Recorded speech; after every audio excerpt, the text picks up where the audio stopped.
বাংলাদেশি নাগরিকরা প্রতিনিয়ত বিভিন্ন দেশে অভিবাসী হিসেবে যাচ্ছেন। তারা বিভিন্ন দেশে তাদের কর্মসংস্থানের সন্ধানে আছেন। বিশ্বের বিভিন্ন প্রান্তে এই মুহূর্তে প্রায় 1.5 কোটি প্রবাসী বাংলাদেশি আছেন। সকলের জন্য অভিবাসনের উপযোগিতা নিশ্চিত করতে বিশ্ব সমাজকে নিরাপদ, সুশৃঙ্খল এবং নিয়মিত মর্যাদাপূর্ণ অভিবাসনের পথ সুগম করতে হবে। আন্তর্জাতিক সম্প্রদায়কে অভিবাসীদের মানবাধিকার এবং তাদের প্রতি মানবিক আচরণ নিশ্চিত করতে হবে। অভিবাসনের উপর 2018 সালে যে গ্লোবাল কম্প্যাক্ট অন মাইগ্রেশন গৃহীত হয়েছে তার পূর্ণ বাস্তবায়নে বাংলাদেশ প্রতিশ্রুতিবদ্ধ এবং একই সাথে অনিরাপদ অভিবাসন রোধেও আমরা বদ্ধপরিকর। মাননীয় সভাপতি, প্রতি বছর প্রায় 25 লক্ষ তরুণ তরুণী বাংলাদেশের শ্রমবাজারে যুক্ত হচ্ছেন। বাংলাদেশের বিপুল জনশক্তির প্রায় 2/3 তরুণ।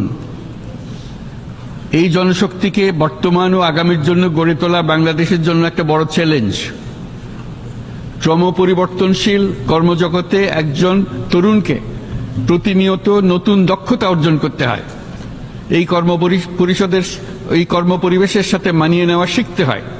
এই জন্য বাংলাদেশ যখন মধ্যম আয়ের দেশ হিসেবে উন্নতি হচ্ছে, তখন আমরা শিক্ষা এবং প্রযুক্তিগত সহায়তা লাভের উপর বিশেষ জোর দিচ্ছি।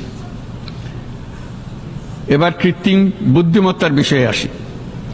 কৃত্রিম বুদ্ধিমত্তার অভাবনীয় বিকাশ এবং এর বহুমাত্রিক প্রয়োগে বাংলাদেশ বিশেষভাবে আগ্রহী। আমাদের তরুণ সমাজ জেনারেটিভ আর্টিফিশিয়াল ইন্টেলিজেন্সের সম্ভাবনা নিয়ে উচ্ছ্বসিত। একজন বিশ্ব নাগরিক হিসেবে তারাও চায় নতুন পৃথিবীতে নিয়োজিত হতে, কর্মক্ষম হিসেবে নিজেকে গড়ে তুলতে।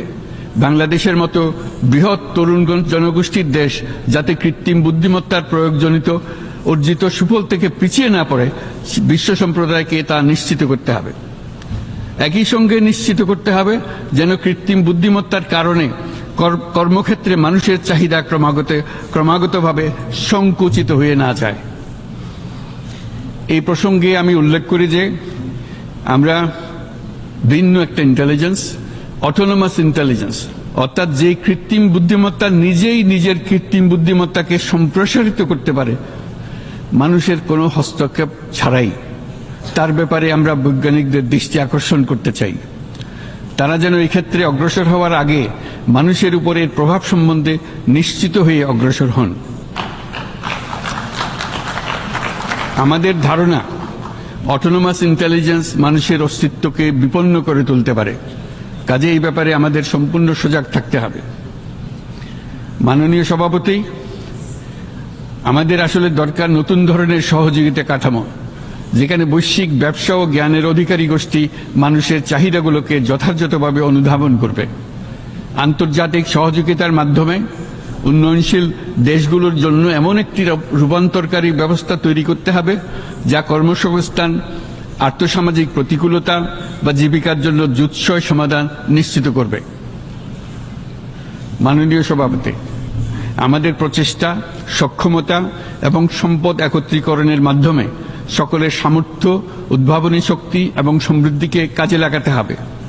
আর্থসামাজিক উন্নয়ন এবং জলবায়ু সহনশীলতা নিয়ে আমরা প্রতিনিয়ত যে প্রতিকূলতার সম্মুখীন হচ্ছি, সম্মিলিত উদ্যোগের মাধ্যমে তার মোকাবেলা করতে হবে। বৈশ্বিক দক্ষিণের দেশগুলোকে অনন্য অর্থনৈতিক এবং সামাজিক প্রেক্ষাপটে দক্ষিণ দক্ষিণ এবং ত্রিভুজীয় সহযোগিতা এই ক্ষেত্রে বিশেষভাবে সহায়ক হতে পারে বলে আমি মনে করি। বৈশ্বিক দক্ষিণের আওয়াজকে বিশ্বব্যাপী জোরালোভাবে তুলে ধরার জন্য প্রয়োজন সম্মিলিত উদ্যোগ।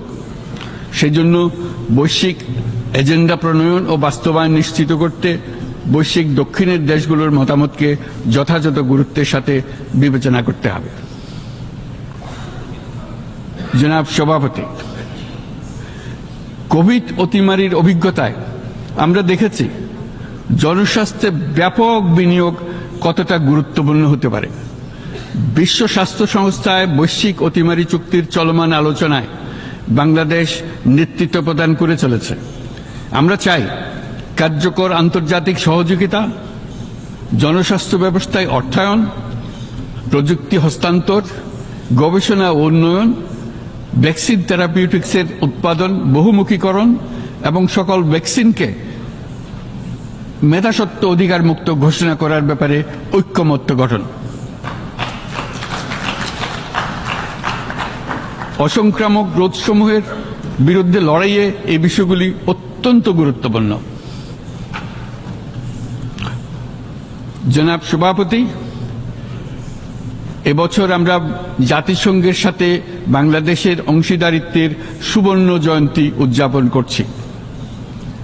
গত 50 বছর ছিল আমাদের জন্য একটা পারস্পরিক শিক্ষণীয় সম্মিলিত যাত্রা। সীমিত উপায়ে বাংলাদেশ বৈশ্বিক শান্তি ও নিরাপত্তা, ন্যায়, সমতা, মানবাধিকার প্রতিষ্ঠায় ধারাবাহিকভাবে অবদান রেখে আসছে। আমাদের সমন্বিত প্রয়াসের পেছনে আছে সত্যিকার অর্থে একটি নিয়মভিত্তিক বৈশ্বিক ব্যবস্থা গড়ে তোলা।